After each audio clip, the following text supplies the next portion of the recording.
여러분들은 위기를 겪어본 적이 있으십니까? 아마도 살아오는 내내 동안에 여러 번에 걸쳐서 위기를 겪어 오셨으리라 생각을 합니다. 그러면 극한 위기 겪어보신 적이 있습니까? 정말 말로 다 할 수 없는 엄청난 어려움, 어찌할 바를 모르는 막막함,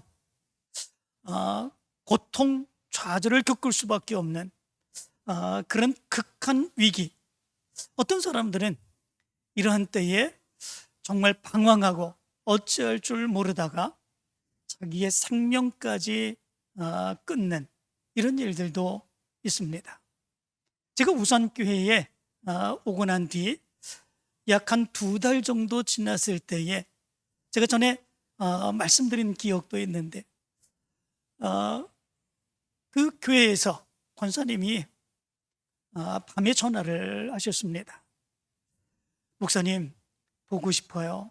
목사님 만나고 싶어요. 밤중에 전화해서 그런 말씀을 하셨습니다. 저는 의뢰이 한 2달 정도 지났으니까 의뢰이 그냥 그렇게 말씀하시는 거구나 이렇게 생각을 했었습니다. 그래서 시간 되시면 오세요. 또 어려움이 있으시면 꼭 전화하세요. 그럼 제가 반드시 맞아 드릴 테니까, 그리고 전화하시면 제가 언제든지 받을 수 있으니까 전화하세요. 그렇게 말씀을 드렸습니다. 그런데 그 다음 날 저는 충격적인 소식을 들었습니다. 그 권사님 내외분이 차를 타고 멀리 가셔서 거기서 차 안에다가 번개탄을 피워 놓으시고, 그리고 두 분이 꼭 끌어안으시고 거기에서 생명을 끊는 그런 일이 있었습니다. 저는 이 소식을 듣고 정말 너무나도 안타깝고 너무나도 괴로운 그런 모습들이 있었습니다. 얼마나 힘들었으면, 얼마나 괴로웠으면 그 밤중에 그래도 그 어려움과 힘든 것, 그래도 목사라고 저한테 전화해서 그 해결해 보고자 하는 그런 모습들이 있었을까? 그런데 그것 하나 내가 이해해 주지 못하고 받아주지 못하고 해결해 주지 못한, 그냥 일상적인 일로 이렇게 전화 받아버린 그 안타까움의 모습, 제가 한동안 그것 때문에 너무 가슴이 아프고 괴로운 그런 모습들이 있었습니다. 많은 사람들이 이런 모습을 행하는 경우들이 많이 있습니다. 그냥 작은 위기를 겪을 때에도 괴로워 견딜 수 없는 그런 모습들이 있는데, 극한 위기를 겪을 때, 그럴 때는 어찌할 줄 모르죠. 막막한 그런 상황 가운데 빠지게 되지요. 이제 내 생명 끊으면, 그러면 이 고통, 이 어려움 이제 끝나는 거겠지, 이렇게 생각하는 분들이 많이 있는 것을 보게 됩니다. 그러나 정말 중요한 것을 우린 생각할 수 있어야 되죠.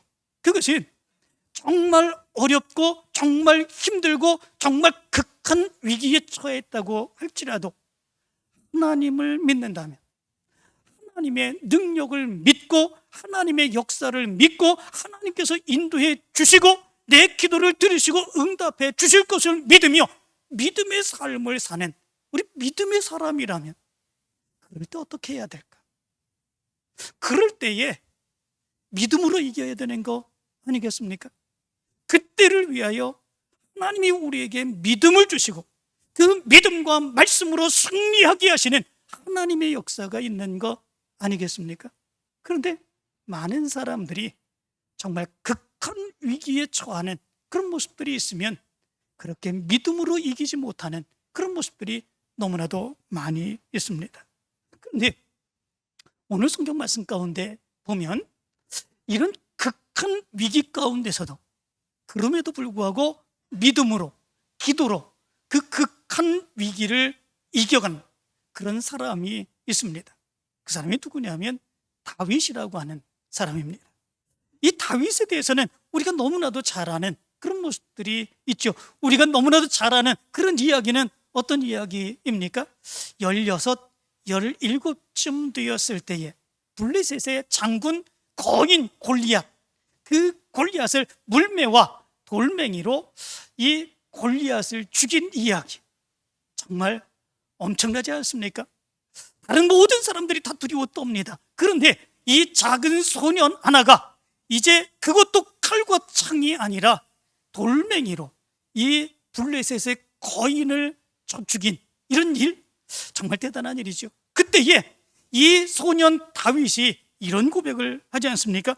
너는 칼과 창과 단창으로 내게 나아오거니와 나는 만군의 여호와의 이름 곧 내가 모욕하는 이스라엘 군대의 하나님의 이름으로 내게 나아가노라.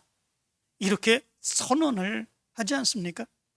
그 이후로 다윗은 습격을 다해서 도망친 그 일 이외에 정면에서 전쟁을 하고 공격해오는 그런 적들과 한 번도 전쟁에서 패하지 않은 이런 모습들이 있게 됩니다. 전쟁의 용사, 그 사람이 다윗입니다. 뿐만 아니라 이 사람은 이 정치에도 얼마나 큰 수완이 있었는지 모릅니다. 능력이 있었는지 모릅니다. 이 다윗이 33살에 유다 지파의 왕이 되죠. 그리고 그 후 7년 뒤에 이스라엘의 11지파 그 장로들이 이 다윗에게 와서 우리에게 왕이 되어 주십시오, 이렇게 부탁을 함으로 인하여 이스라엘 통일 왕국의 왕이 되는 이런 일이 일어나게 되었습니다. 전쟁을 통해서 그 나라의 왕이 된 것이 아닙니다. 그의 능력, 그의 믿음, 그의 행함, 그 모든 모습을 보면서 많은 이스라엘의 백성들이 그리고 장로들이 이 다윗을 찾아와 우리의 왕이 되어 주십시오, 이렇게 요청하여 왕이 된 거죠. 대단한 능력자 아니겠습니까?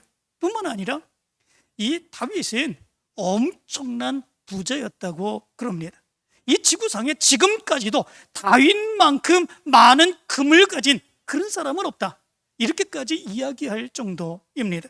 역대상 22장 이하의 말씀 가운데 보면 이 다윗이 얼마나 엄청난 많은 금과 은을 가지고 있었는지, 재산을 가지고 있었는지를 말씀해 주고 있습니다. 그는 엄청난 부자였습니다. 뿐만 아니라 음악에도 굉장한 재능을 가진 그런 모습들이 있었죠. 그가 하프를 타게 되면 귀신 역사하는 그런 모습 가운데서도 그의 번뇌함의 모습이 깨끗하게 사라질 정도로 그렇게 엄청난 능력의 모습이 있었습니다. 그래서 사울이 이 다윗을 데려다가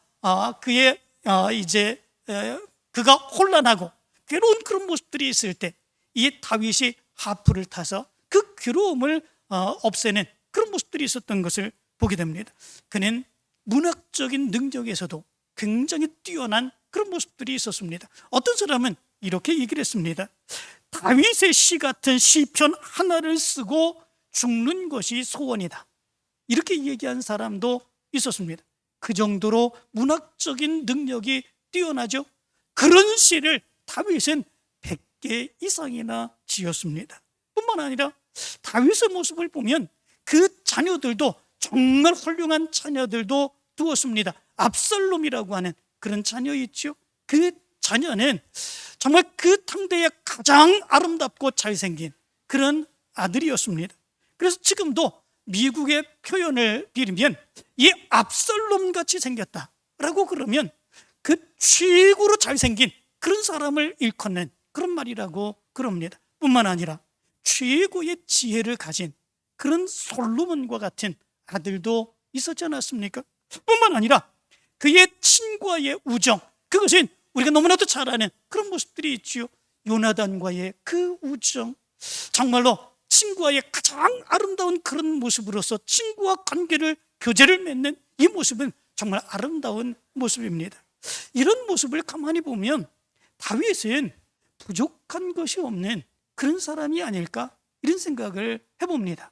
정치면 정치, 재산이면 재산, 그리고 능력이면 능력, 이 모든 것, 또 자녀들이면 자녀들, 이 모든 것을 다 가진 사람, 그 사람이 다윗이 아닌가, 이런 생각을 할 정도입니다. 그런데 오늘 성경 말씀 가운데 보면 이런 모든 것을 다 가진 이 다윗 같은 그런 사람이 극한 위기에 처하는 이런 모습들이 기록되어 있습니다. 그래서 오늘 시편 141편 이 말씀이 언제 쓰여진 시인가? 이것은 학자들이 얘기하기를 이렇게 얘기를 합니다. 그에게 가장 잘생겼다고 얘기하는 압살롬, 그 압살롬에 의해서 쫓겨나서 이 광야 가운데서 방황할 때에 지은 시, 그 시가 바로 이 시편 141편의 시다. 이렇게 학자들은 이야기를 합니다. 올해 실천 목표를 가지고 여러분들에게 설교할 때도 이 본문을 가지고 여러분들에게 말씀을 드렸었습니다. 그때의 설교와 지금의 말씀을 비교하며 여러분들이 생각해 보시기를 바랍니다. 이 다윗이 극한 위기를 겪었던 그때의 상황을 사무엘하 15장 14절의 말씀을 보면 이렇게 얘기를 합니다. 다윗이 예루살렘에 함께 있는 그의 모든 신하들에게 이르되 일어나 도망하자. 그렇지 않으면 우리 중 한 사람도 압살롬에서 피하지 못하리라. 빨리 가자. 두렵건대 그가 우리를 급히 따라와 우리를 해하고 칼날로 성읍을 칠까 하노라. 이렇게 말합니다. 그때의 그 상황의 모습이 얼마나 급박한지, 얼마나 두려운지, 얼마나 무서운지, 빨리 가자. 두렵건대 그가 우리를 급히 따라와 우리를 해하고 칼날로 성읍을 칠까 하노라. 이렇게까지 이야기하는 그런 모습들이 있습니다. 정말로 그때의 다윗의 상황은 극한 위기의 상황이었습니다. 그의 충성스러운 신하들이 이제 방어진을 치고, 그리고 적들에 의해서 그들의 목숨을 잃어가는 그 상황을 가지고 피하여 겨우 목숨을 건지며 도망갈 수밖에 없는 그 모습들, 그때의 다윗의 마음이 어땠을까? 정말 억울함 들었지 않았습니까? 그렇게 애지중지 그렇게 기뻐하며 키웠던 그 아들이었는데, 그 아들이 아버지를 배신하고, 그리고 신하들을 자기의 신하들로 삼고 아버지를 죽이고자 쫓아오는 이 모습들, 이 비정한 모습들, 그리고 그렇게 충성스러웠던 그 신하들이 그렇게 자기의 주군을 죽이고자 붙들고자 쫓아오는 그런 상황의 모습들, 이거 어떻게 받아들일 수 있겠습니까? 정말로 고통스럽고 어떻게 할 수 없는 그런 상황, 극한 위기의 상황이 아닐까, 이런 생각을 해봅니다. 어떤 사람은 이렇게 얘기를 합니다. 사람은 어려움을 겪어봐야 그 사람이 어떤 사람인지를 안다. 그렇게 얘기하는 사람이 있습니다. 그 사람이 어려움을 겪어봐야, 그리고 어려울 때 보아야 그 사람의 본 모습을 분명하게 알 수 있다. 그렇게 얘기를 합니다. 왜냐하면 어려움을 겪을 때에는 그 어려움을 기어나오고자 자기 속에 있는 모든 생각과 마음과 이런 모든 것들이 다 드러나는 그런 모습들이 있기 때문에 그렇습니다. 그렇지만 사실 그 말은 맞는 말이 아니죠. 극한 상황이 되면 본능이 나타나게 되겠습니다. 육체적인 본능은 사는 것입니다.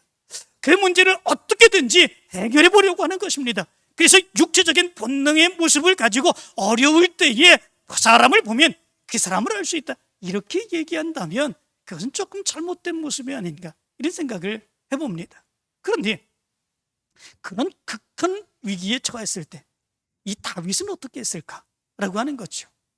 이 다윗은 오늘 성경 말씀 가운데 보면 제일 먼저 하나님 앞에 부르짖는 그런 모습들이 있는 것을 보게 됩니다. 1절의 말씀 가운데 보면 이렇게 말합니다. 여호와여, 내가 주를 불러싸우니 속히 내게 오시옵소서. 내가 주께 부르짖을 때에 내 음성에 귀를 기울이소서. 이렇게 말합니다. 여기 말씀 가운데 보면 속히 내게 오시옵소서, 내 음성에 귀를 기울이소서. 다윗이 얼마나 급박하면, 얼마나 그의 위기가 얼마나 급박하고 얼마나 다급한 그런 모습들이 있으면 하나님을 향하여 하나님 속히 오시옵소서, 속히 나에게 하나님이 역사해 주시기를 원합니다. 내가 지금 하나님께 기도하는 거 내 음성 주님께서 들어주시기를 원합니다. 급박한 그런 모습 가운데에 이렇게 하나님 앞에 기도할 수 있겠습니까? 정말로 절박한 이런 상황 가운데서 다른 사람들은 기도할 힘조차 없다 이야기하는 사람이 많이 있습니다. 아무 생각이 나지 않는다 얘기하는 사람이 있습니다. 그때에 뭘 해야 될지, 어떻게 해야 될지 전혀 알 수 없다, 이렇게 얘기하는 사람들이 많이 있습니다. 그런데 오늘 성경 말씀 가운데 보면 바로 그런 급박한 극한 위기 가운데서 다윗이 행한 가장 처음의 것, 그것은 하나님을 향하여 하나님께 기도한 것입니다. 다윗은 그 순간에 먼저 하나님께 무릎을 꿇었습니다. 하나님의 도우심을 구했습니다. 하나님이 베푸실 은혜를 구했습니다. 아무리 힘들고 어려운 그런 상황 가운데서도 다른 것이 의지하는 것이 아니라 하나님께 의지하고 하나님께 부르짖는 그 믿음의 모습이 다윗의 모습 가운데 있게 된 것을 보게 됩니다. 여러분들도 이 믿음을 갖게 되길 간절히 축원합니다.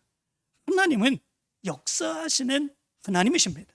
하나님은 우리의 문제를 해결해 주시는 하나님이십니다. 하나님께 부르짖을 때에 하나님께서는 들으시고 응답해 주시는 하나님이십니다. 귀약 전능하신 하나님, 응답해 주시는 하나님, 그 하나님을 여러분들이 믿는 거 아니겠습니까? 그렇다면 가장 극한 위기 가운데에서도 가장 먼저 우리가 누구를 찾아야 되겠습니까? 하나님을 찾는 것 당연한 것이지요. 그런데 왜 그게 잘 안 됩니까? 그것은 습관이 되지 않기 때문에 그렇습니다. 알기는 압니다.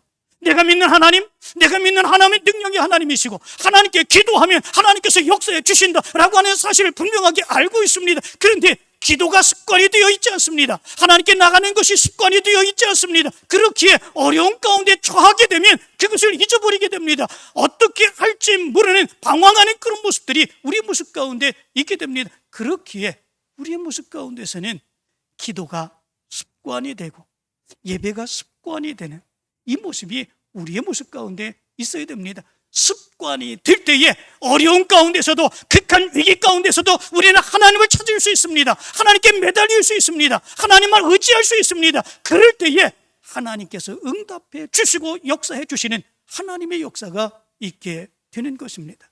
다윗과 같은 믿음이 여러분들에게 있게 되길 간절히 축원합니다. 그런가 하면 2절의 말씀을 보면 다윗은 이렇게 기도합니다.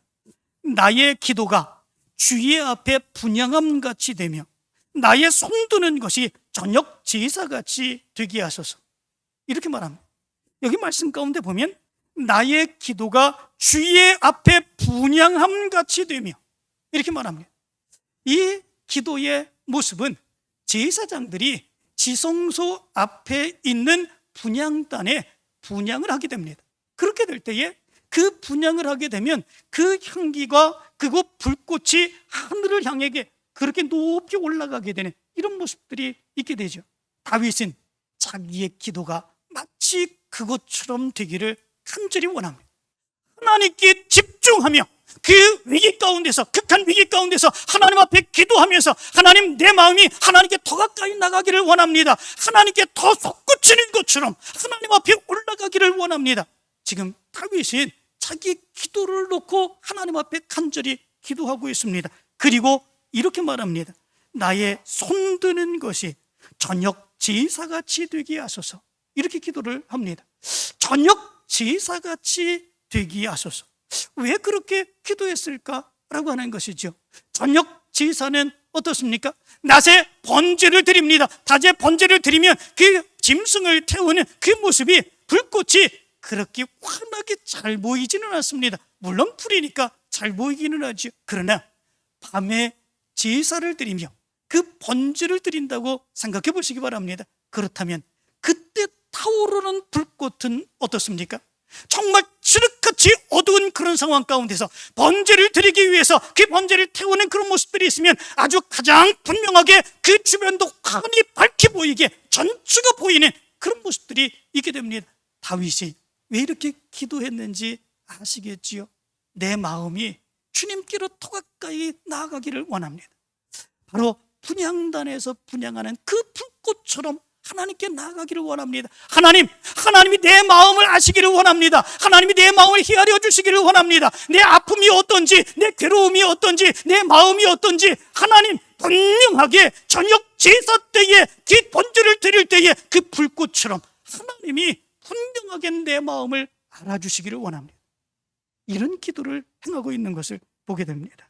하나님 앞에 더 가까이 나가고 더 가까이 나가고 그 극한 위기 가운데서 하나님만을 바라보며 하나님의 도우심만을 간절히 간구하는 그의 믿음을 하나님이 도와주시기를 간절히 원하는 이 기도의 모습이 다윗의 기도의 모습인 것을 보게 됩니다. 여러분들에게도 이 기도의 모습을 갖게 되길 간절히 축원합니다. 어렵고 힘들면 기도에도 집중이 되지 않는 그런 모습들이 많이 있지 않습니까? 기도를 해도 횡설수설합니다. 무엇을 위해서 기도해야 될지 잘 모르는 그런 모습들이 있습니다. 그러나 그런 모습 가운데서도 하나님의 능력을 믿는 사람들은, 하나님의 역사를 믿는 사람들은, 하나님께서 내 마음을 헤아려 주신다고 하는 사실을 분명하게 믿는 사람들은 다윗처럼 기도합니다. 하나님, 이런 상황 가운데서도 내가 하나님께 가까이 나갑니다. 더 가까이 나갑니다. 하나님, 내 마음을 분명하게 보아주시기를 원합니다. 하나님께서 보실 줄 믿습니다. 하나님 앞에 이렇게 간절히 기도하는 기도의 모습이 있습니다. 여러분들이 다윗과 같은 기도를 갖게 되기를 간절히 축원합니다. 3절의 말씀을 보시기를 바랍니다. 3절에서 다윗은 이렇게 말합니다. 여호와여, 내 입에 파수꾼을 세우시고 내 입술의 문을 지키소서. 이렇게 기도를 합니다. 지금 다윗에게 있어서 가장 걱정되고 근심되는 것이 무엇이겠습니까? 자기의 목숨을 유지하는 거 아니겠습니까? 지금 압살롬과 그의 많은 그런 추종했던 그런 사람들이 이 다윗을 죽이기 위해서 지금 달려오고 있습니다. 지금 언제 죽을지 모르는 그런 상황입니다. 그렇다면 그런 상황 가운데서 기도할 때에 빨리 내 생명을 구원해 주시기를 원합니다. 저들이 나를 쫓아오지 못하게 막아주시기를 원합니다. 내가 언제 죽을까? 어떻게 죽을까? 지금 내 신하들이 막아서고 있는데 저들 다 죽으면 어떻게 하지? 이런 많은 것들, 이것이 다윗의 가장 걱정되고 근심되는 그런 것 아니겠습니까? 그런데 오늘 말씀 가운데서 다윗이 기도하기를, 그가 기도하는데 어떤 것을 기도하고 있습니까? 하나님, 내가 어려움에 빠질 때에 혹시 하나님 앞에 이렇게 간절히 부르짖는데 하나님이 응답해 주시지 않으면, 하나님이 내 기도에 부르짖음에 정말로 늦어지게 응답하시면 그것으로 인하여 내가 불평하고 원망하고 하나님 앞에 입술로 죄를 짓지 않을까, 그게 걱정입니다. 이것이 다윗의 기도입니다. 하나님, 이런 어려운 극한 상황 가운데서 내가 입술로 죄를 짓지 않게 인도해 주시기를 원합니다. 내가 입술로 죄를 짓지 않게 해주셔서 하나님께서 하나님의 내 입술에 파수꾼을 세워주셔서 내 입술로 죄를 범하지 않게 인도하여 주시기를 원합니다. 지금 다윗이 가장 염려하고 걱정하는 게 바로 이것인 것을 보게 됩니다. 실제로 극한 위기에 처했을 때 또는 어려움에 처했을 때, 그럴 때는 입으로 할 수 있는 막말들을 다 하는 이런 모습들이 있지요. 이스라엘 백성들이 그랬지 않았습니까? 이스라엘 백성들이 하나님의 은혜 가운데에 애굽을 탈출했지 않습니까? 그러나 조금 어렵고 힘들 때마다 그들은 원망하고 불평했습니다. 그러나 그 이후에 그들은 또 어려움을 당했을 때에 악한 말로 하나님을 원망하는 이런 모습들이 있었습니다. 그 악한 말로 하나님을 원망했다. 그 말이 무슨 말이겠습니까?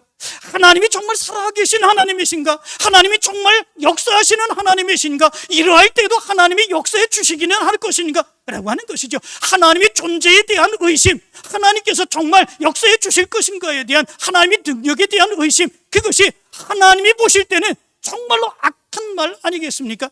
바로 다윗은 이러한 모습으로 하나님께 범죄하지 않기 위하여 하나님, 내 입술에 파수꾼을 세워주시기를 원합니다. 간절하게 기도하고 있는 것을 보게 됩니다. 욥기의 말씀 가운데 보면은 욥의 아내가 욥에게 뭐라고 이야기를 합니까? 이렇게 얘기를 합니다. 당신이 그래도 자기의 온전함을 굳게 지키느냐? 하나님을 욕하고 죽으라.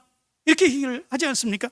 당신이 그래도 자기의 온전함을 굳게 지키느냐? 그래도 내가 하나님에 대한 믿음이 있느냐라고 하는 거죠. 차라리 하나님을 욕하고 죽어라, 이렇게 얘기하는 것을 보게 됩니다. 욥의 아내가 하나님을 믿지 않는 그런 사람입니까? 아닙니다.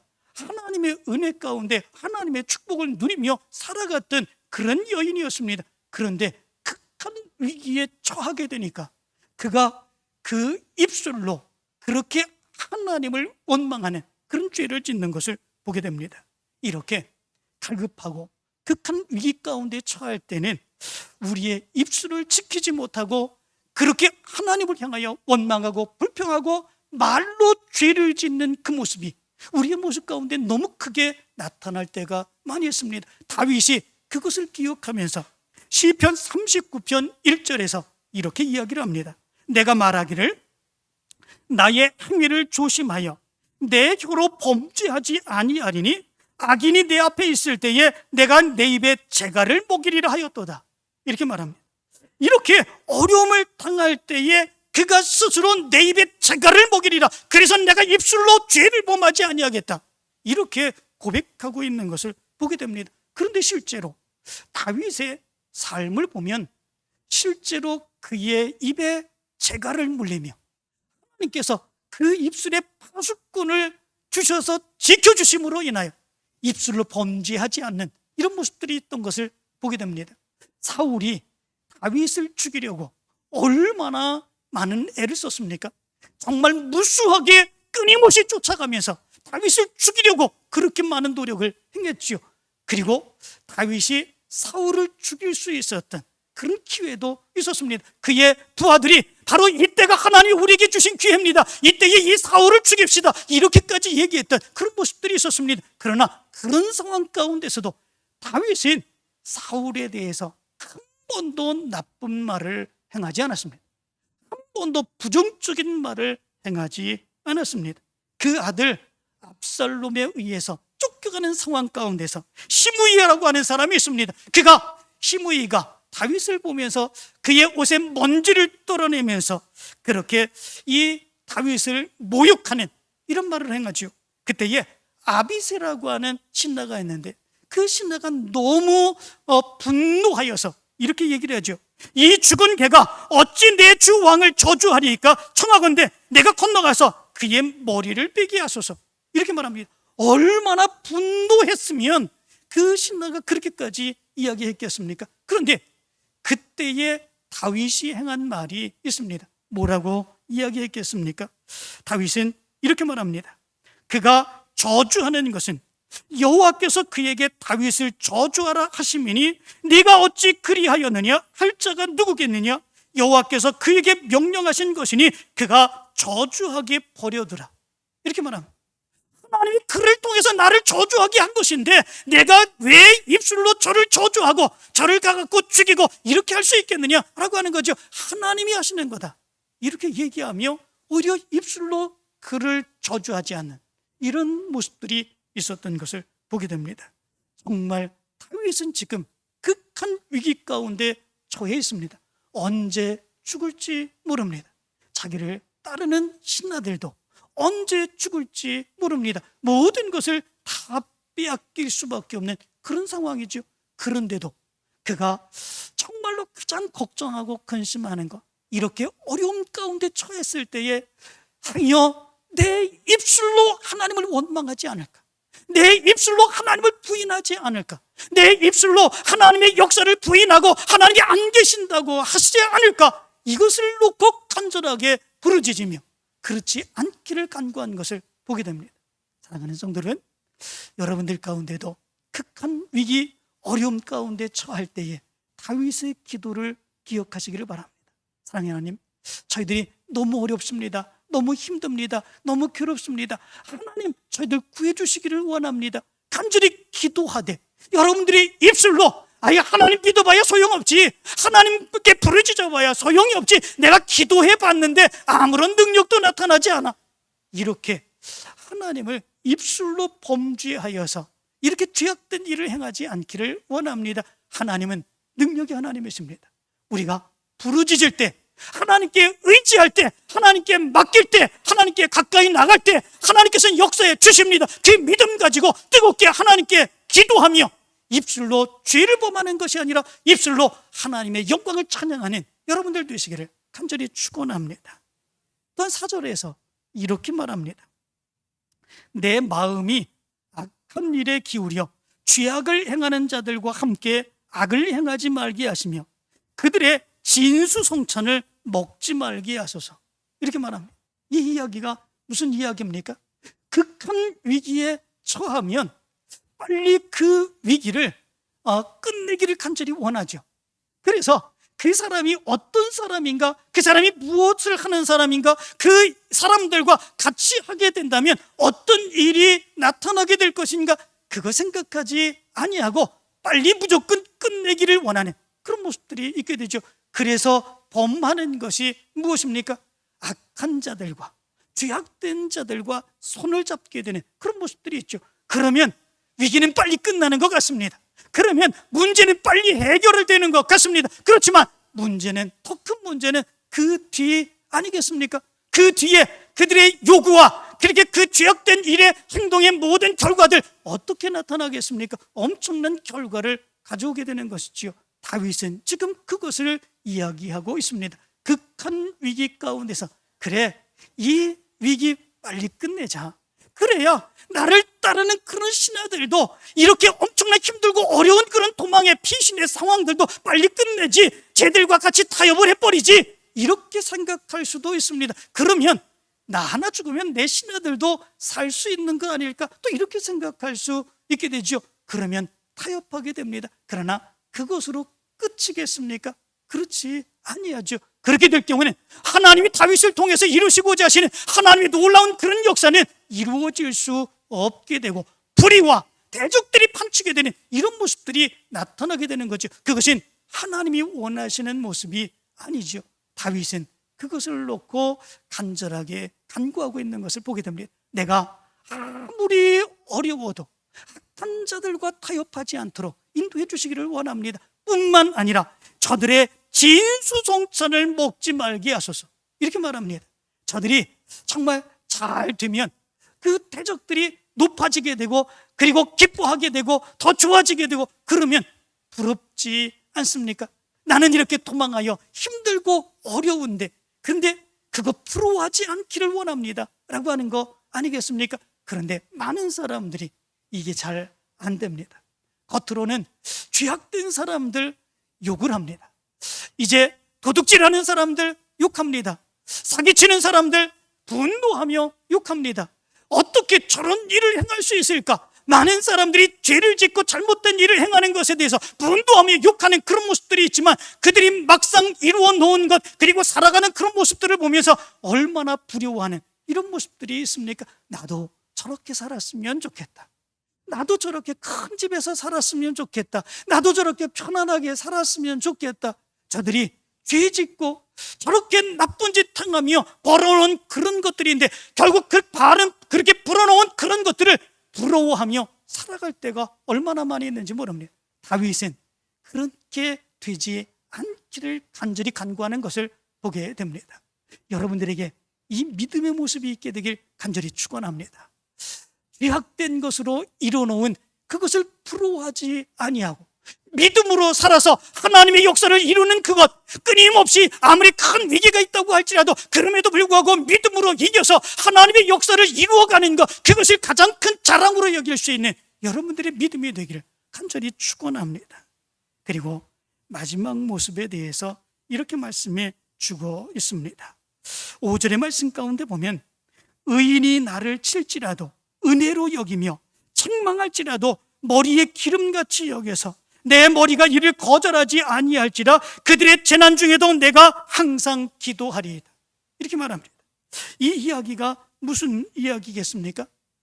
의인들이 나를 책망할지라도 그 책망을 받아들일 줄 아는, 그것을 용납할 줄 아는 사람이 되기를 원합니다 라고 하는 거 아니겠습니까? 그런데 지금 다윗이 어떤 상황이라고 그랬습니까? 극한 위기의 상황, 언제 죽을지 모르는 상황, 그의 모든 것을 다 잃어버린 그런 상황, 바로 그런 상황 아닙니까? 그렇다면 이 다윗의 주위에서 다윗에게 책망하는 사람들, 의롭게 이야기하는 사람들이 얼마나 많겠습니까? 네가 그랬으니까 그렇지, 네가 어떻게 했길래 그렇지, 지금 내가 그렇게 하면 안 되지, 이렇게 얘기하는 사람들이 얼마나 많이 있겠습니까? 수도 없이 많겠지요. 그런데 그거 듣기 쉽겠습니까? 듣기 어렵지요. 자존심 상하지요. 정말 그것을 듣고 그 말대로 행한다고 하는 것, 이거 행할 수 없는 그런 모습들이 있지요. 그러나 다윗은 그럼에도 불구하고 그 책망을 용납하기를 원합니다. 그 책망을 받아들이기를 원하는 그런 모습들이 있게 되는 것을 보게 됩니다. 정말로 자기를 위한 그 책망이라면, 자기를 위해서 권면하는 그런 말이라면 그 말을 듣고 내가 일어서 하나님의 뜻을 이루는 것, 그게 더 중요하다고 본 것이죠. 뭐가 중요하느냐? 그것이 내 자존심을 상하는 것, 그래서 내 자존심을 세우는 것, 그것이 중요한 것이 아니라 정말 내가 잘못한 것이 무엇일까, 내가 어떤 길을 걸어야 될 것인가, 내가 어떻게 행동해야 되는 것인가, 그것을 바르게 알고 깨닫고 나가는 것, 그게 더 중요하다. 이 다윗은 그것을 분명하게 깨닫고 그런 책망들을 바르게 용납하기를 간절히 원하는 이런 모습들이 있게 되는 것을 보게 됩니다. 실제로 다윗은 그랬지 않았습니까? 그가 왕으로 있었을 때 그에게 나단이라고 하는 선지자가 와서 책망하지 않습니까? 그 밧사바의 일로 책망하는 그런 모습들이 있을 때 그 나단 선지자에 대해서 다윗이 뭐라고 얘기합니까? 한 번도 그를 책망하지 않습니다. 네가 뭔데 나에게, 감히 왕에게 그렇게 얘기하느냐? 얘기하지 않습니다. 그 자리에서 내가 여호와께 죄를 범하였노라, 그는 그렇게 고백을 하고 있는 것을 보게 됩니다.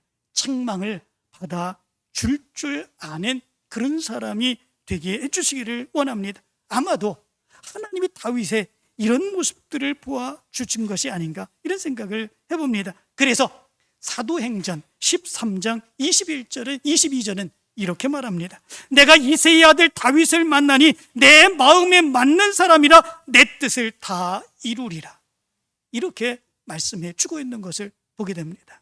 사랑하는 성도 여러분, 여러분들도 위기를 만날 때가 있는 줄 믿습니다. 특별히 정말 극한 위기를 만나고 정말 어떻게 해야 될지 방황할 수밖에 없는, 절망할 수밖에 없는 그런 상황도 여러분들이 있을 줄 믿습니다. 그럴 때 다윗을 기억하시기를 바랍니다.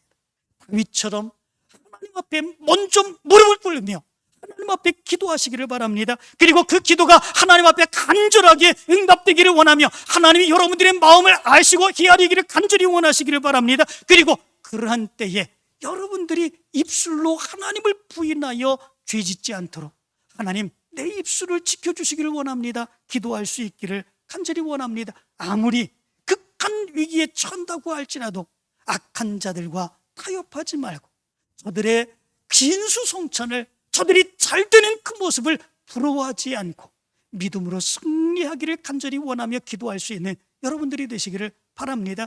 그래서 위기의 때, 여러분들이 정말로 힘들고 어려운 그때에 하나님께 기도하고 믿음으로 이겨서 그 위기가 기회가 되게 하시고 그 기회를 통해서 하나님께 더 큰 영광 돌리는 여러분들의 삶이 되기를 간절히 축원합니다.